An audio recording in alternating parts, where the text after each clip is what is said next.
Alright, hello friends, and welcome back to another episode of Our Life, Beginnings and Always. I just really want to hop into more of the game. I just finished recording the last episode, and I decided I do want to go on that drive actually, so let's go for a drive. Like a lazy cat, you stretched your arms above your head and yawned, blinking your eyes sleepily. The day was warm and pleasant, and you were lounging on the couch in the living room, finding it difficult to do much in that moment. Your moms and Liz had gone out shopping, looking for some new items for your sister to take back and decorate her college dorm with. They had asked if you wanted to go with them, but you declined. For you, today was all about relaxation. Cove had dropped by to spend some time with you, content to join in with doing nothing. The two of you had been chatting idly as you lazed around, talking about the other things that you had planned for the summer.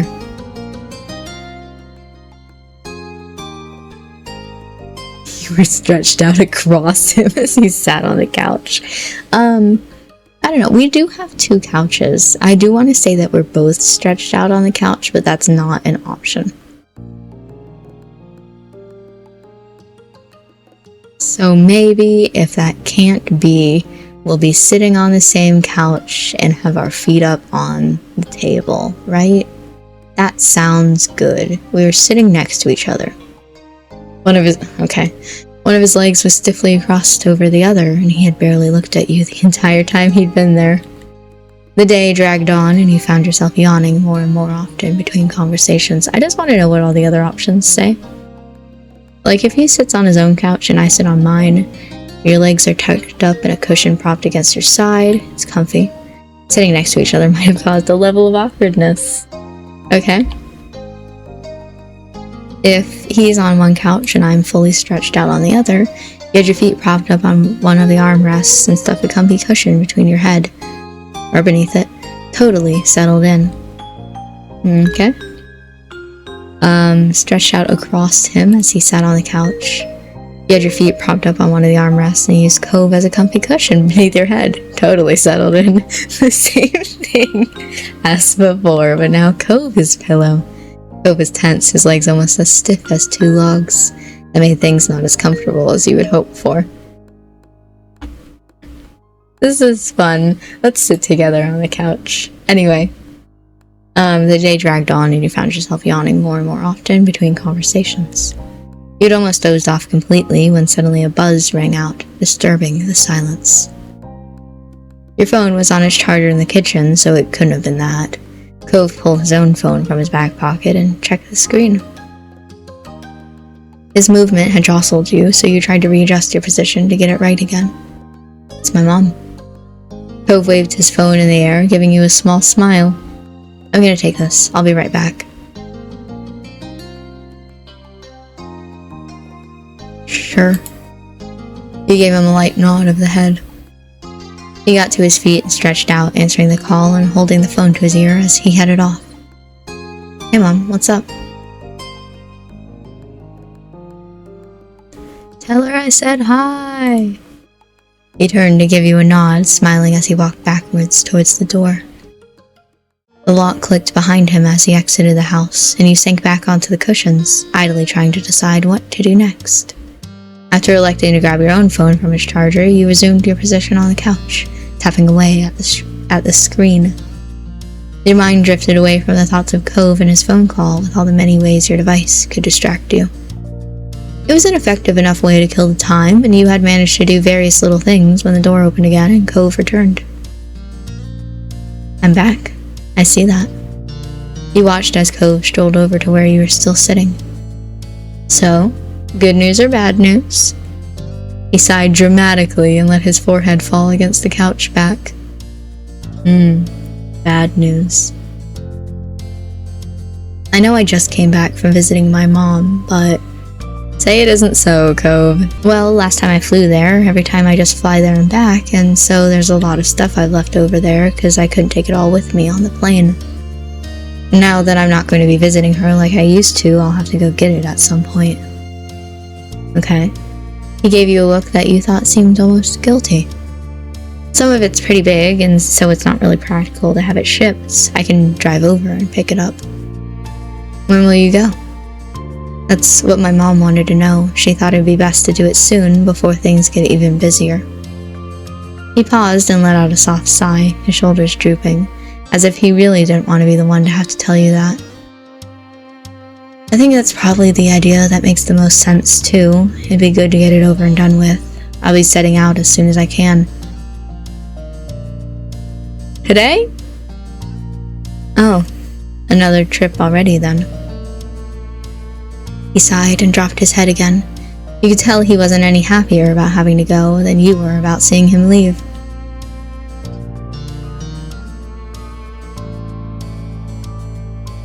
You didn't know what to say. Looking up again, you met his bright aquamarine eyes, finding a sad smile tugging on his lips. Oh! Suddenly, his eyebrows jumped, and his eyes lit up like a lamp. You can come with me. What? You should come. My visits to my mom's are usually special, so she and I can spend time together, but this time it's not like that. It's an errand. My plan is to drive out one morning, spend the night, and then we can pack up the car the next morning and turn right back around. It'd only take 2 days for the whole thing. You thought to yourself for a moment, amused by Cove's excitement. Are you sure it'd be okay if I go? Yeah, why not? I could probably use the company. It's a pretty long drive for one person. A sprinkling of color spread over his cheeks as he admitted quietly. And I just really like to have you around. Plus, you'd have a chance to see my mom in person. I know she'd be happy to see you again. You bounced on the spot as you radiated excitement. When should we leave? I'll have to let my moms know, but as long as we've got nothing else important on the days we pick, then there's no reason I wouldn't be able to go. Cove's face brightened, and you were sure the prospect of having a travel buddy made the task seem less tiresome. I'll call my mom back and tell her. We can pick a time right now. You spent some time together going over your schedules and making plans for when you could take the trip. You needed to fit it in around Cove's work schedule, which he brought up on his phone to double-check. Luckily, it was only a 2-day trip, so finding a couple free days in a row wasn't impossible. It wasn't long before the dates were finally set, and all the plans were made.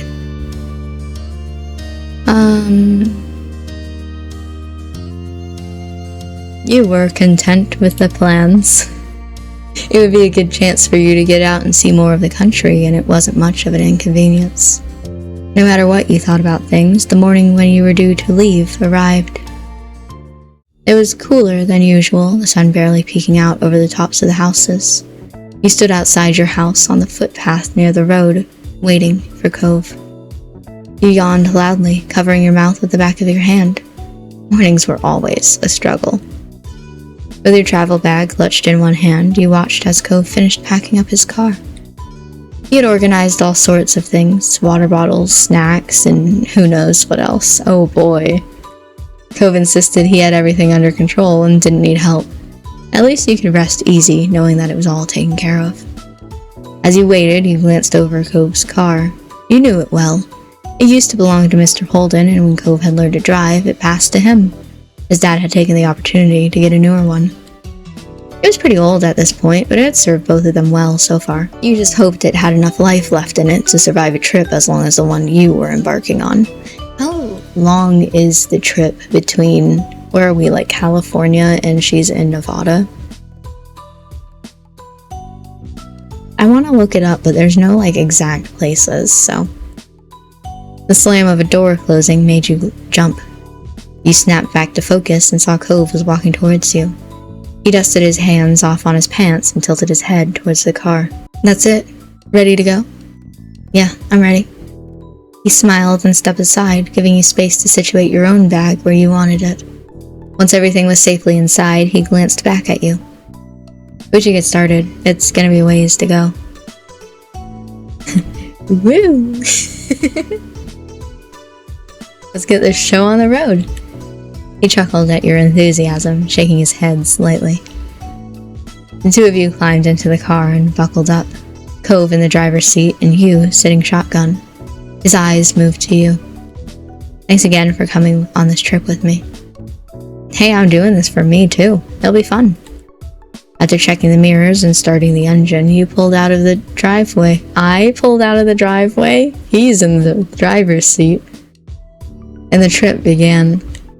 With a small sigh, you got cozy in your seat and watched the familiar houses in your neighborhood pass by. Cove reached over to turn on the radio. A crackle of static, mixed with the odd snippets of song, filled the car as he flipped through the stations. Mr. Holden's car was in good condition, but it was, well, older. There was no way to plug in a phone to play music, so the radio had to do. Eventually, he settled on a top 40 station before sitting back and resting both hands on the wheel. Is this okay? Yeah. You know what I like? How could I forget? I'll listen to anything. He smiled, happy with the answer.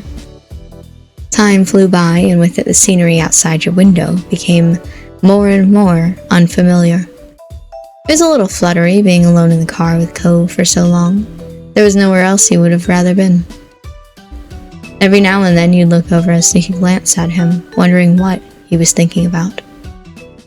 Eventually, Cove broke the silence, clearing his throat softly before he spoke. It's been too long since you and I have spent time with my mom. I know she still comes to the neighborhood sometimes, but it's not even once a year. I'm always going to hers. I'm happy the two of us are doing this. Yeah, me too. But speaking of your mom and trips, remember the time she took us on that crazy drive all across town? He shook his head at the memory, his laughter clear and bright. Oh, I remember. I kept worrying about papers and shoes while you were having a blast. I was. It was an amazing night. He smiled quietly to himself, clutching the wheel a little bit more confidently. With the crinkling of his eyebrows, a look of nostalgia crossed over Cove's features. Mom always knew how to make things memorable, and I can't deny that. Silence slowly crept back into the space, both of you thinking back on that night and all the memories you had of it. Your elbows resting on the windowsill, you gazed out at a world that was slowly coming to life as the morning rolled by. The sun climbed higher in the sky, forcing you to adjust the visor overhead to keep it out of your eyes. Hey, do you mind reaching the back for me? Cove gave you a sidelong glance as he drove, indicating with a nod of his head and a tiny smile. I want some chips, the salt and vinegar ones. I don't know how you can eat that. He huffed impatiently, keeping his eyes on the road. I like them and want to eat them. You shouldn't have a problem with letting me, since you don't even like it. Yeah, but why would you buy them? Stretching out the seatbelt to give yourself space, you twisted in your spot and reached into the bag, holding the snacks. It took a bit of effort to sort through the collection of goodies stuffed inside, but eventually the bag of chips crinkled beneath your fingers as you pulled them out and sat back in your seat. Here. Thanks. Do you mind opening it? His eyes lit up at the prospects of the snacks, and you shook your head in amusement, popping the top of the bag. You held the open bag out towards him. With a smile, he dug into the bag noisily, picking out a couple of chips between his fingers and popping them in his mouth. The sound of crunching and rustling filled the car as he reached over from time to time, taking a few more. Ultimately, he elected to drag out an entire handful at once, losing a few of the chips to the floor. Great. After that, you rolled up the top of the bag and stowed the chips safely in the bag again.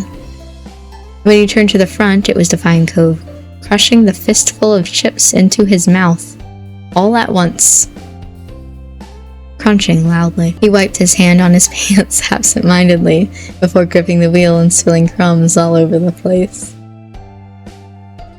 Cove Holden.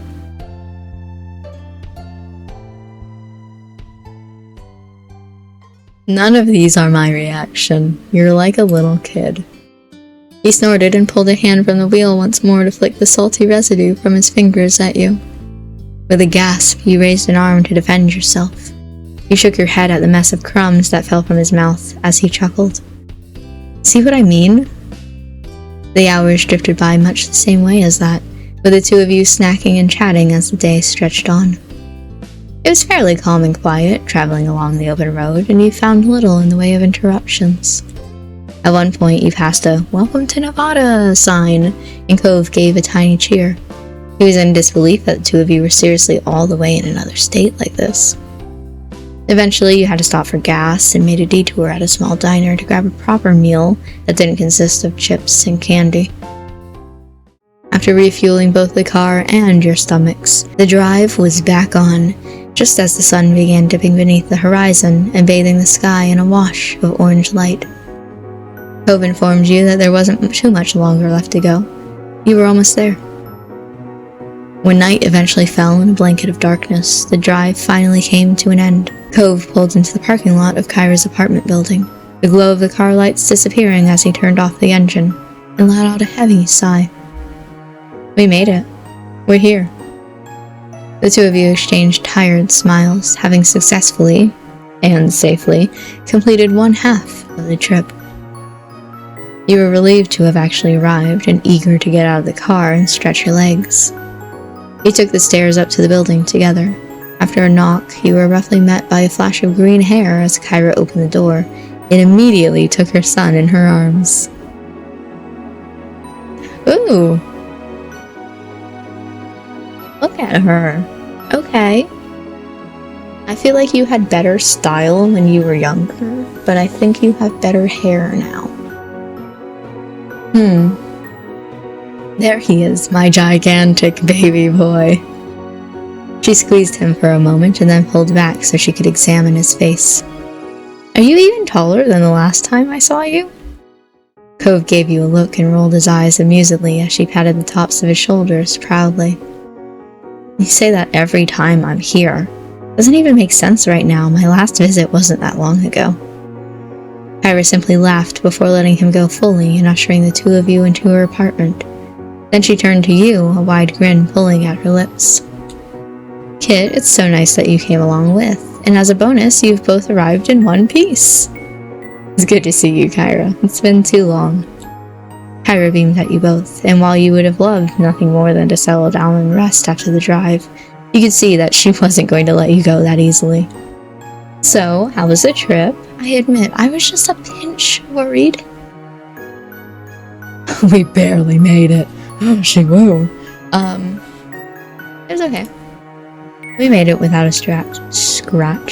Kyra clapped her hands together, the bracelets around her wrists jingling. I'm so proud. I can hardly believe how mature you both are. Where did all those smarts come from?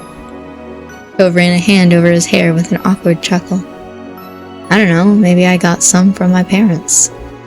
His mom looked at him deeply, her eyes glistening as she shook the sentimentality off with a wave of her hand. You have to be half asleep already, huh? I don't want to keep you up much longer, early morning in any hoosies. How do you want to deal with the sleeping arrangements? I've only got my own room in Cove, so the living room couch isn't bad. You keep your bed, Mom. No, that was never an option that she was going to not sleep in her room. Kit can use mine and I'll sleep on the couch. No. Or the floor, whatever's easiest, it doesn't matter for one night. Kyra laughed out loud, startling you both. You raised an eyebrow at her outburst, giving her a quizzical look. Oh yeah, you'll just stay on the floor. You couldn't handle that much back when you were 13 with both your parents in the room. You're so right. To be fair, I started that, so. Cove blushed a dark red and gaped, completely unprepared for her to pull out that embarrassing moment from the past. Mom. It's cruel to tease the poor boy so late, even if it's true. Or, she's right, that's totally what you do. Damn. She's right, that's totally what you do. Cove hung his head in defeated embarrassment while you and Kyra chuckled together.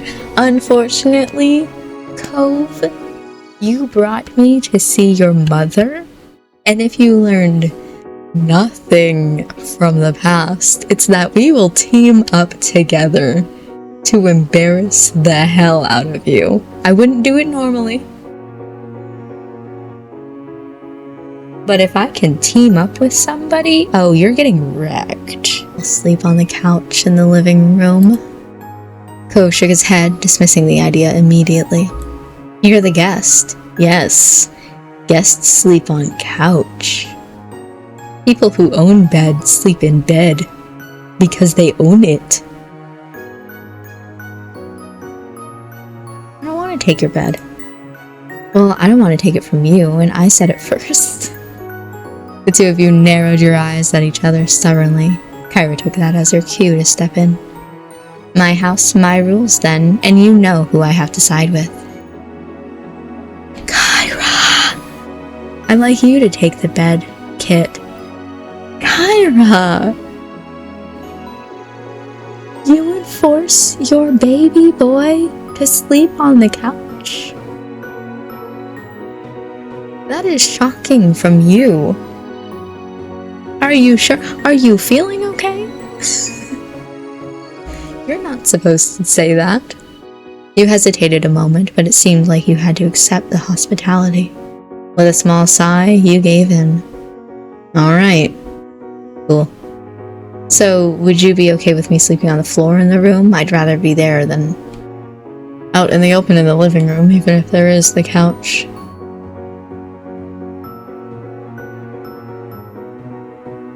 Cove, I will get you in that bed one way or another. Kyra giggled softly, drawing your attention back to her. You already know. Shut up.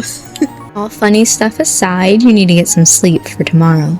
Seems like you're setting yourselves up to not get any. I know that sounds really captious, but I'm a mom. I have to say these things. I've never heard that word before. Captious. I need to look it up. Like, I'm so serious. Because I thought it sounded a little, tending to find fault or raise petty objections. Interesting. Because I thought it sounded like a euphemism. Come on, we're not little kids having a sleepover. We're responsible adults, right, Kit? No. We're not. I didn't even see the options yet, and I was already like, nope. We're not. Cove cleared his throat and gave you a look that had you biting down on your lip, trying to hide your smile. I'll leave it at that then, for now. Just remember that the walls are thin. Ma'am! In this apartment. If you can't settle down and sleep, I might have to separate you. We'll be good. Perfect. Fuck, we won't.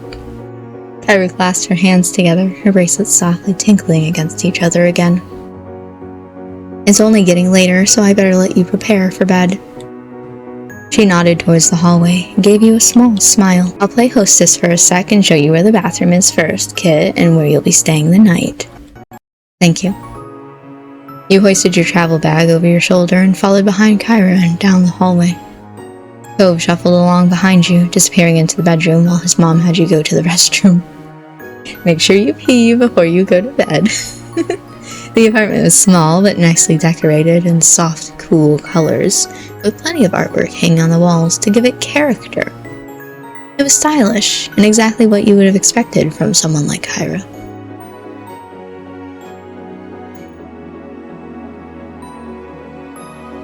This is a big room, Cove.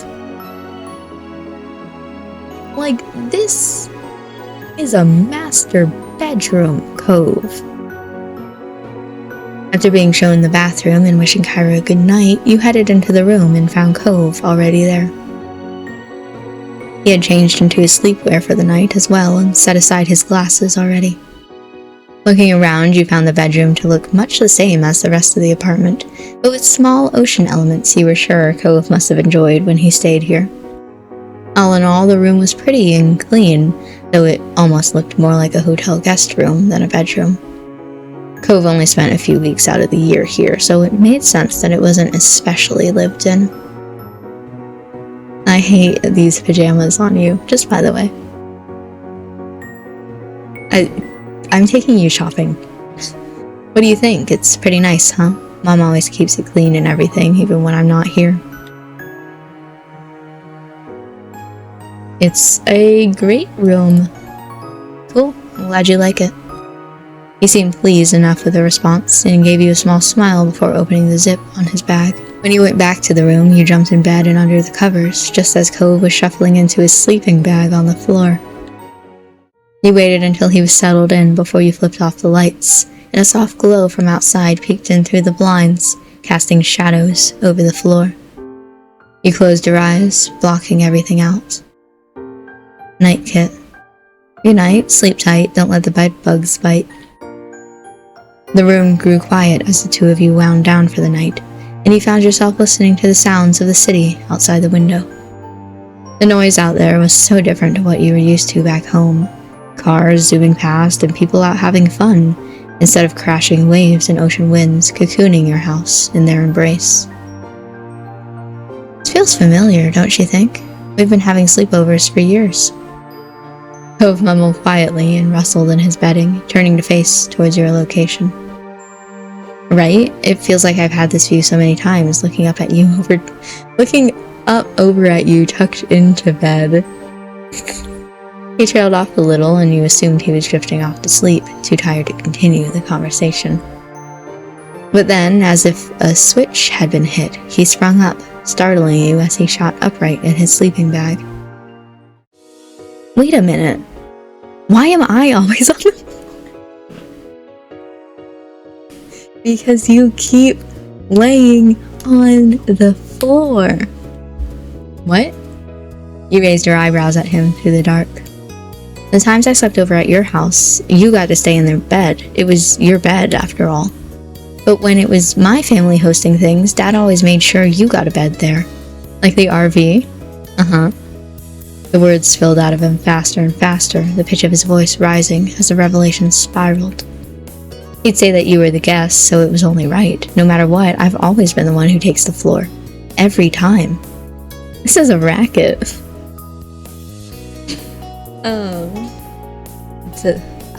Yes. Yes. How is that only hitting you now? Don't ask me questions, my life is crumbling. I can't believe it, this has been going on for 10 years. He stopped suddenly, and you could see through the limited light that his eyebrows were angled in disbelief, his frown wobbly in shock. That's how it is in my family. My moms have always thought that it was more fun and comfortable for the guests to use their own sleeping things rather than a stranger's bed. I just believe that if it's your bed, you get to keep it. I'll figure out something else. Don't worry about me. And in my family, the guest gets to have the bed because it's good to make sure your guest has a proper place to sleep. We were opposites all along, but I never even thought about it. When it looked like the situation was going to stall there, he suddenly scoffed. At least you were comfortable all those times we shared a room. Even though he meant the words, he was being snarky about it. Despite looking on the bright side, he was still pouting.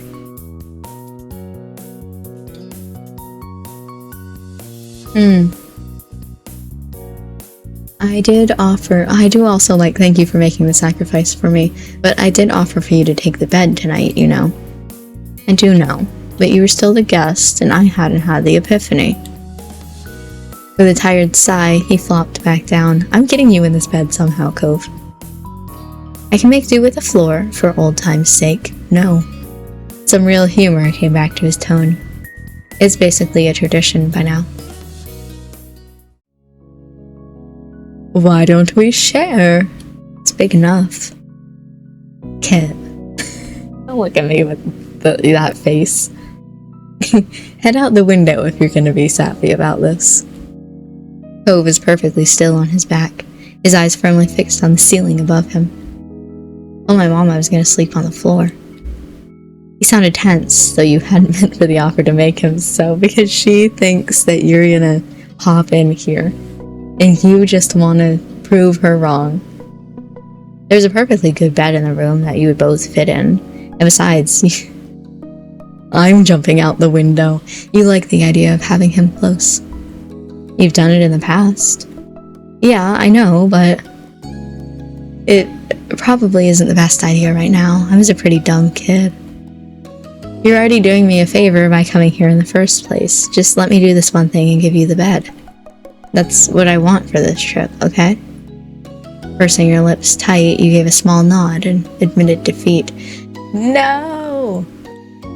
Alright, I'll have the bed. Thanks, Cove. He made a small noise, but said no more. With an accepting sigh, you pulled the covers up under your chin and got comfortable. That's fucked. That's so fucked. The next day dawned, bringing with it the sounds of birds chirping happily outside the window. You opened your eyes slowly, letting them adjust to the light as you tried to recall where you were, and remembering the unfamiliar sight of Cove's second bedroom.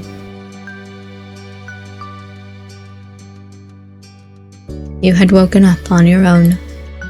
The early morning sun filtered through the blinds, letting you know it was about time to get out of bed and start getting ready for the day. I have this weird thing where if I'm sleeping over at somebody else's house, no matter how late I stay up, I'll wake up early the next morning. We could go to bed at 4 a.m. I'm waking up at 8. Like, absolutely no reason for it. The sound of Cove shuffling around the room drew your attention, though you weren't surprised. He'd always been a morning person. Sitting up in bed, you let out a yawn and stretched your arms above your head. And I always feel refreshed when I'm sleeping in somebody else's house. There was a lot to do, and you were ready and willing to get into it and get ready for the trip home. Good morning.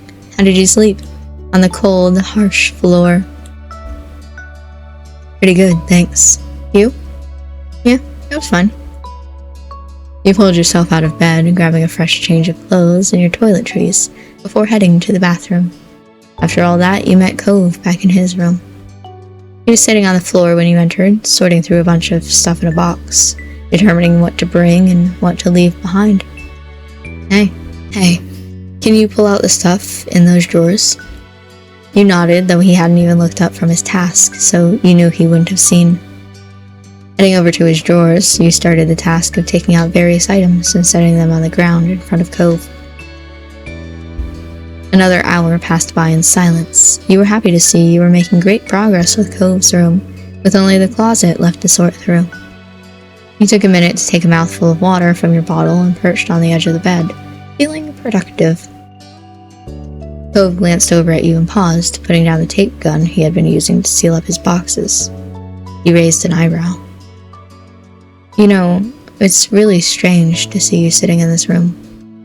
Why? He frowned a little, his eyes distant and his voice quiet when he spoke again. During the visits to Mom's, when I was sitting alone in this room, I'd sometimes think about how you weren't here. It was a weird feeling at the time that you weren't just around, and now that you are here in this exact place. I don't know how to explain the feeling. He shrugged it off and smiled a little, as though he said enough already and didn't want to risk sounding silly.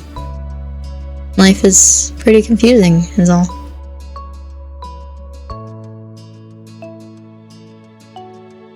I didn't know you thought about me when you were away.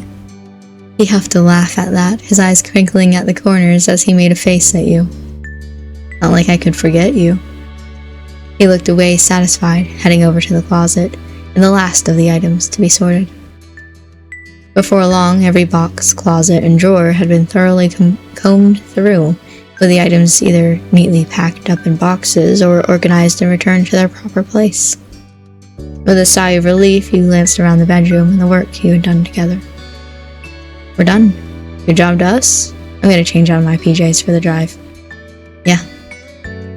When the two of you headed out into the living room, ready to get everything finalized and hit the road, you found Kyra in the kitchen, pouring a cup of tea. Cove headed towards her, leaning casually against the counter that divided the two spaces. Hey, you didn't have to get up so early. Are you crazy? Of course I have to see you off before you go. You can't sneak away while I'm out cold. She beamed at him, and in all honesty seemed more than happy to be up and getting ready for the day. Do you want some breakfast? I've got some, I don't know what that is, muesli? Or eggs and toast? Oh, and some of that fruity cereal you used to love. Kyra.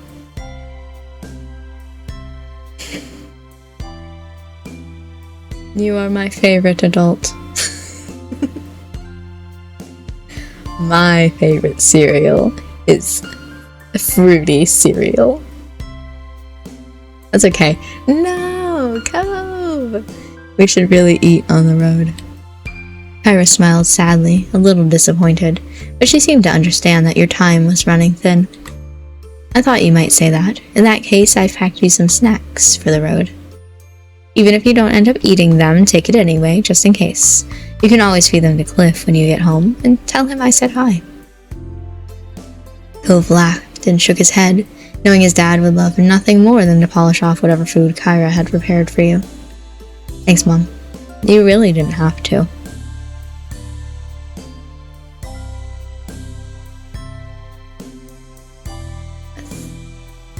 Thank you. I'm sure they'll come in handy with this guy around. Cove scoffed and playfully rolled his eyes, earning a giggle from Kyra. I don't doubt it, like father, like son. She returned your smile with one of her own, before putting her cup of tea aside. Well, I'll help you get the car packed. Sure, thanks. The three of you got a move on, taking the boxes from Cove's bedroom and heading down to fill the back seat of the car, until there was barely an inch of space left in the back of the trunk. With all of you helping, it only took a couple of trips to move everything, and you were done before you knew it. Then it truly was time to say goodbye. You convened back inside the apartment where Kyra looked over the two of you with a quiet smile. It was great to see you both. Thank you for coming. She gave each of you a hug, and you felt a little sad that you hadn't been able to spend more time with her. It was good to see you too, Mom. Cove embraced her in return, the two of them holding on to each other for a few seconds longer. I'll miss you, but I'll visit again soon. You better. Hey, we should make plans for you to visit us too. I'll let you know when it's settled. I'd love that. Kyra bundled all the stuff she prepared into a bag and handed them over to you. You took a quick peek at what she had packed. There was fruit, nuts, seeds, hard-boiled eggs, and some veggie sticks. Oh, good to see we've got some fresh food options now. The snacks I brought weren't. Kyra shook her head at him and let out a soft laugh, as though she wouldn't have expected anything else. I seriously hope you're feeding yourself better than that at home. Yeah, of course, just not on trips. I can live with that, then. She looked over him fondly, her eyes at last focusing on his face and filling with emotion. I'm going to miss you, baby. Me too.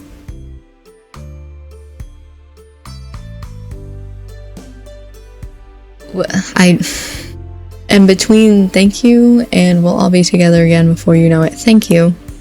No problem at all, you're welcome anytime. Kyra put an arm around you both, pulling you in tight to her sides for one final squeeze. Have a safe trip.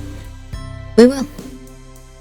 With a last goodbye, you exited the apartment, though Cove hesitated for a moment in the door, his expression distant. You weren't sure what he was doing, though you tentatively took a step towards him. Everything okay? Your voice seemed to bring him back to earth, and he shook his head to clear his thoughts, his green hair swaying from side to side. Yeah, let's go. With that, the two of you headed back down to the car, ready to make the long trip home. Soon enough, you were on the wide open road with a car full of Cove's things and only one destination: Sunset Bird, California. The drive went as smoothly as could be expected, with the morning slowly creeping into midday as the miles flew by. The day flew by in a whir of open road and sunshine, but before you knew it, it was early afternoon. By that point, you had already crossed the state line. Cove announced that he planned a little stop on the way home. He was quite pleased with himself as you arrived at the precipice. The Redwood National Park.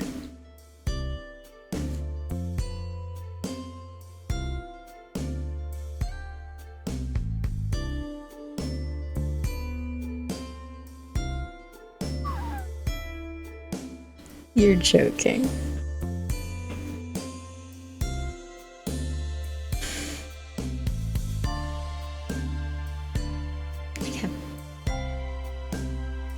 Shaded beneath a canopy of enormous redwood trees, you drove along. When Cove parked the car, you pushed the door to get out, and the first thing you did was look up.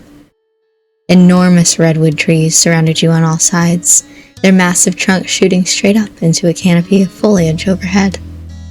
There were too many of them to count, stretching on and on as far as you could see. You squinted against the sunlight that was peeking through the leaves and dancing on the paths around you. It's great, right? He smiled at you from over the roof of the car before glancing around the place fondly. Remember the trip our families took here that one summer? It was cool going on a journey and seeing the forest in person, even if we didn't stay very long. And I guess we can stay for even less this time. But, oh well. It just seemed like a good time to stop by. Who knows when we'll get another chance. His voice got a little softer at the end. It seemed to be bittersweet for him, being in a place he was so fond of, but not having the time to appreciate it fully. You were pleased. It was a beautiful place to stretch your legs and take in some fresh air. I'll put up with you for the trees. No, there will be more chances in the future. I promise. Cove smiled, shoving his hands in his pockets and dipping his head. I'm gonna hold you to that. The two of you walked around for a while, completely dwarfed by the sheer scale of the redwoods. It kind of put your view of yourself and everything in a strange perspective. You took in a lungful of clean forest air, listening to the sounds of birdsong and the cool breeze rustling through the underbrush, taking advantage of the space to move around freely. However you felt about being there, it was a totally different scene than sitting in that old car for hours and hours. I don't know what this is. Yes? He seemed tense when you approached, but he didn't move away. Eventually he relaxed a little, and the two of you walked along in a comfortable silence. Being here again, you couldn't help but reminisce on what else had happened during the trip you had taken here all that time ago. There were a lot of things that reminded you of it recently. You looked over at Cove, who seemed to be lost in the peace of the place, and you wondered if any of it had crossed his mind. Smiling at the sight, you thought back on what had been a highlight of that long-gone vacation. All of them. Remember how a bird stole your dad's lunch?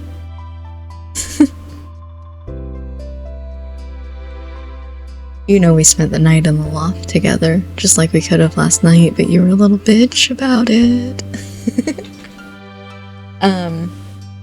No, I'm going to say that, but I won't call him a little bitch about it. There was barely enough room for the two of us, but it was fun. Cove chuckled and shook his head at the moment. It was memorable, especially when I got caught up there by my parents in the morning. He laughed, and soon enough you were joining him. It had been pretty embarrassing for him at the time, but you were glad he could look back and laugh about it now. You continued chatting about the trip a little while longer, about the things you had seen and done and even eaten. A lot of the memories Cove had of the trip were similar to your own, but you were also surprised to hear a few other things from his point of view. So much had happened that there was no shortage of things to talk about. The place certainly had a nostalgic quality about it. Your spirits were light as you ambled past information boards and picnic areas. But before long, you decided it was time to bring this short stop to an end and head back to the car to get on the road again. Cove sighed when you finally reached the vehicle, jangling the keys in his hand before unlocking the doors. I wish we didn't have to go, but we're going to be responsible and not stay longer than we should. How grown up of you. He smiled slightly, and with that, the two of you jumped into the car, buckled in, and he put it in drive. You were getting closer and closer to town as the sun started setting, though you were still far enough away that the radio stations were unfamiliar to you.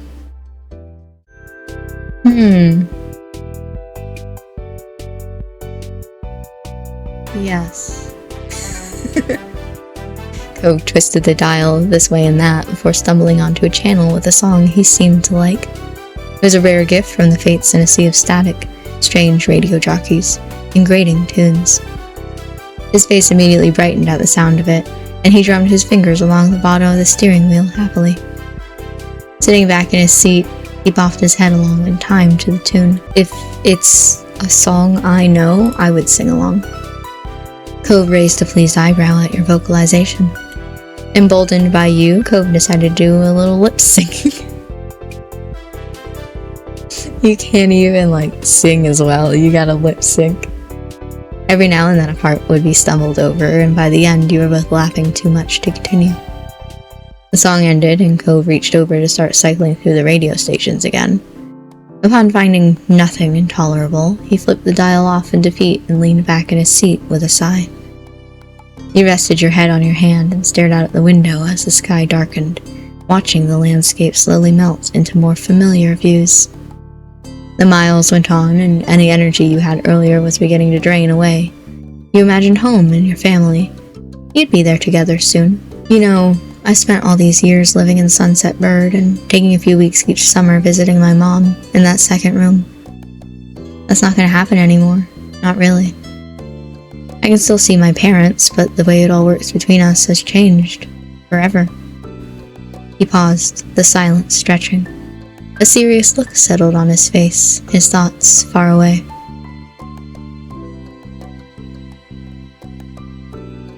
I'm worried about how things will be in the future. So many things will be different. I hope I'm ready for... Cove's mouth pulled into a tight line, and he gave a small nod. You got the feeling that he understood how you felt. I really thought that this was going to be I hope I'm ready for ... and then give me a choice of things, but okay. Cove stared straight ahead, down the long, long road. The path looked like it'd never end from where you were, but that wasn't true. Eventually, he found a few more words to say. I think it's good we were able to do this trip without any parents or chaperones. It was just us. We did it all. I don't know, I feel a little more independent now, a little more ready for what's ahead.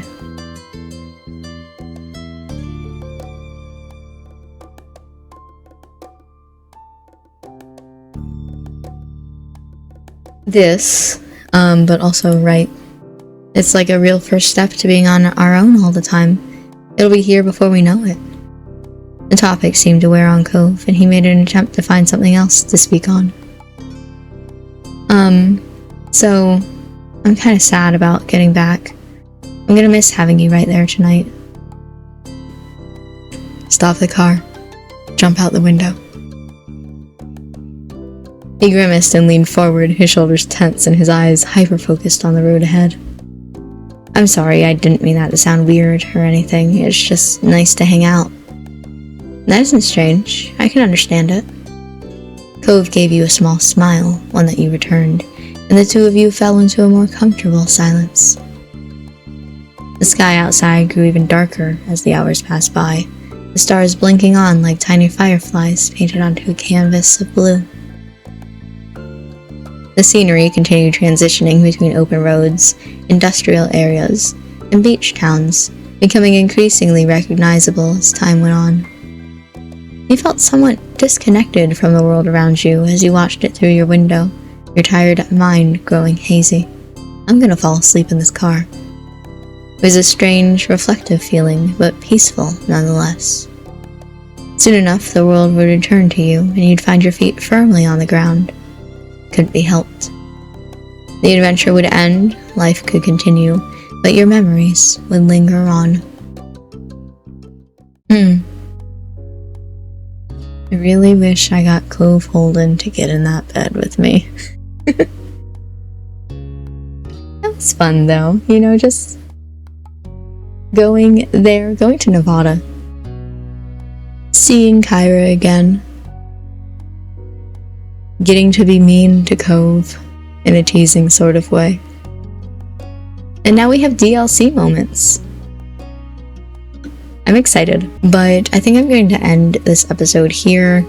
As I said in the last episode, I think it's just good that we do one moment at a time in these, because we're at 51 minutes. And they're getting to be a little bit long, the episodes, if we do multiple. So I hope you enjoyed this episode, though. Thank you for watching, and I will see you next episode to reflect on what? I don't know.